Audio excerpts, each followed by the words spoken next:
అలాగే క్రియాయోగ దీక్షా ప్రక్రియ ఎలా ఉంటుంది? ఎవరైతే క్రియా విద్య నేర్చుకుంటాడో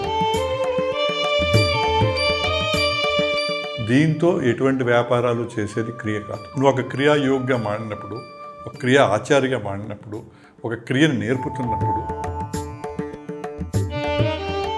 అంత ఆ కర్మలు తగ్గించుకునే సిస్టంలో మనం కర్మలు పెంచుకోకూడదు. 10 లక్షల బ్రీతులు మనం సమర్పణ చేయకుండా వాడు క్రియాయోగి ఎలా అవుతాడు? ఇప్పుడు క్రియా విద్య కావాలి అన్నప్పుడు, ఆ క్రియా విద్యలోకి నేను రావాలన్నప్పుడు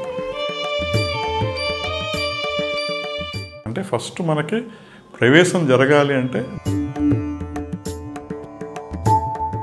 ఎప్పుడు ఎన్ని వేళల శ్వాసను గమనించడం సాధ్యమా? పరమాత్ముడు మనకి 21,600 సార్లు. మనం ఏంటంటే సంసారంలో ఉండి సాధనలో సమతుల్యంగా ముందుకు సాగాలి అంటే ఎస్పెషల్లీ పెద్దవాళ్ళు, లేడీస్, ముసలివాళ్ళు భర్త సమర్పించడం ద్వారా జరిగేదేంటి? శరణాగతి ద్వారా జరిగేదేంటి? దీనివల్ల మాయ నుంచి బయటపడవచ్చా? ఎప్పుడు ఈ మాయలోంచి ఎలా బయటపడాలి అంటే బ్రెత్ చేస్తే పరమాత్ముడి దగ్గరగా ఉన్న మాయలోంచి బయటపడ్డావు. బ్రెత్ చేయనప్పుడు